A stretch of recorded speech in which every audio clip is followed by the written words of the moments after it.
Hi, it's Stacy with Families with Grace, and today I am giving you some advice for newlyweds and the rest of us too. So whether you have been married a couple of months or you have been married many, many years, I have some good marriage advice, things to remember and things to do while you're married. And I have so many of them that this is part one of two. Once I got started writing, I had a lot that came up. So last year, two of my good friends got married. And each time that we go to a wedding or know someone getting married, I think of what I would say to them if they asked me for advice. I tried to not just spout off unwanted advice, which is why I'm writing about it instead, because I don't want to just give people unsolicited advice. Nobody likes that. I don't have a perfect marriage because they don't exist, but my husband and I have learned a few things along the way in our 19 and a half years of being married. So today I'm sharing 10 of them with you, and I have some more. I have 10 more that will be coming for you in another post on Monday. So the first one is forgiveness. Learn it, live it, embrace it. Remember that the person you're sharing your life with is human. He or she is going to mess up along the way. You have to learn to forgive easily and often. Never hold grudges. It's just not worth it. Love can prevail if you let it. And remember, your spouse is going to have to do a lot of forgiving of you. Sometimes I can feel all high and mighty that I don't get mad at my husband for certain things he does. Then I think about how the crazy things that I do and how he reacts so well, and I knock myself right off my pedestal. The second one is communication. It is so important. I love superheroes these days, and some of them have the power to read minds, but your spouse is not one of them. He or she has no idea what you're thinking unless you tell them. So communicate about everything from money to dinner to work to chores. Share what you're thinking, what you're expecting, and see if it lines up with what your spouse is thinking and expecting. If it doesn't, then communicate some more until you figure it out. Sometimes the best thing you can do is sit down together over a meal, focus on one another with no distractions, and talk. My husband and I started our relationship, with long phone calls because I wasn't old enough to go on dates with him. But now, 25 years later, I feel like we still need to have those times where we just talk.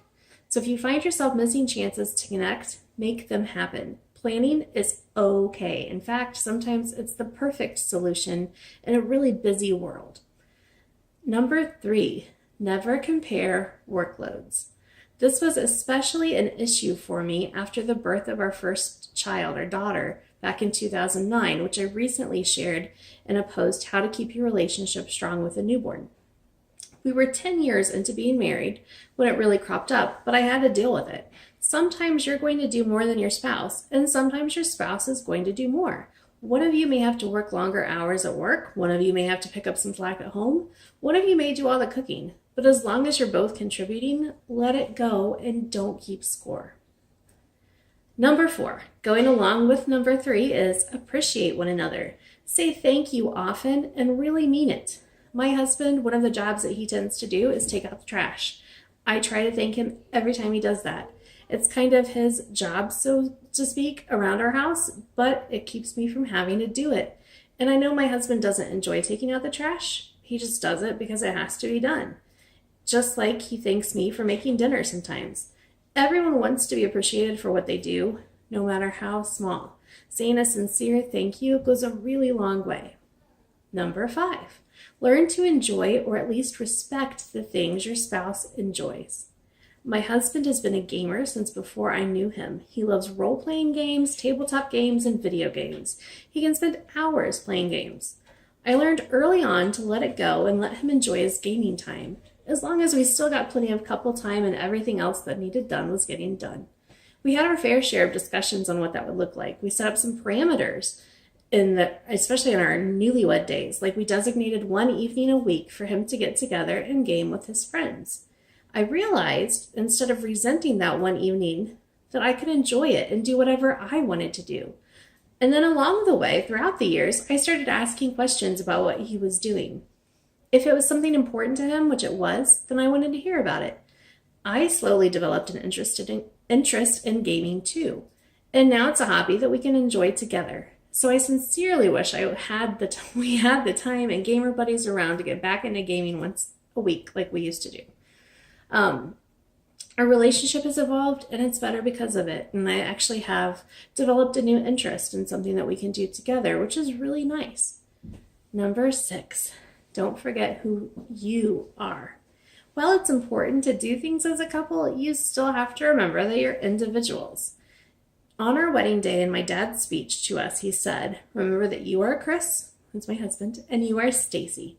And together, you are Chris and Stacy. It sounds a little abstract, but I think what he meant is that we're a couple together. We do things together. We must spend time together to grow our relationship. But we can't forget the individuals who we are and the things we enjoy doing on our own. We can't lose ourselves. After all, if I lost myself, then I'd no longer be the person my husband fell in love with. Number 7. Oh my goodness, this is a big one. Talk about how you're going to navigate extended family affairs before conflict arises. Each of you have your own family traditions and expectations of how things are going to go. For example, my family used to get together to celebrate everything all the time. Come the month of June with a ridiculous amount of birthdays, and you'd find us eating out and celebrating each and every one. That's mellowed out as we've gotten older for sure. But in the early days of our marriage, I fully expected my husband would participate in every single family gathering and celebration. If he had a long day at work, too bad. If he had just been with my family the night before for something else, too bad. And that time did not count as our time of doing stuff together. You picking up on the unfairness here? Yeah. I learned through the years to listen to my husband. I learned to communicate back to him what was important to me. Maybe he needed some downtime for one family activity, but there was another one that was a higher priority. I really wanted him to participate instead, so he'd do that. And I learned that's okay. We don't have to be tied at the hip for family activities. And let's not even get started on holidays. Seriously, start figuring out your game plan for your first married Thanksgiving and Christmas by September at the latest. It's really tricky. And know that you probably won't be able to make everyone happy. Do what works best for you, but don't forget to communicate that to your families and offer alternative days to celebrate if necessary. Number 8, don't put your business on the street. What I mean is that if you're having a problem with your spouse, talk to him or her about it. Don't talk to your friends about it. Don't talk to your parents about it. And definitely never post about it on social media. Keep your personal business personal.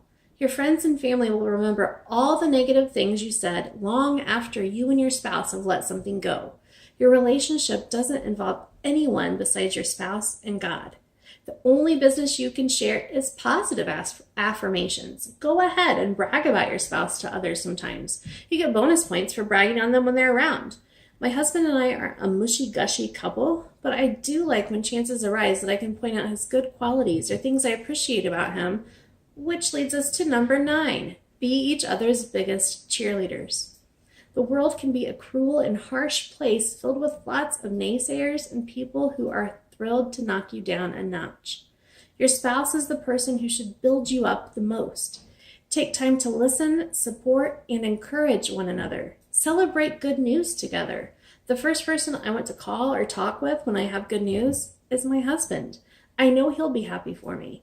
And sharing good news with my spouse should just make the good news feel even better. And that's exactly what it does. And finally, be a team. Once you're married, you are a team. You're a united front. You will find lots of distractions ready to tear down your team.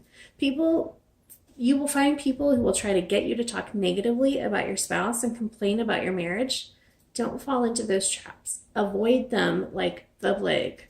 Remember always that no matter what you're facing it together as a team. You have to be a team to get through hard times. I remember very clearly, for example, the day that my husband lost his job 12 years ago.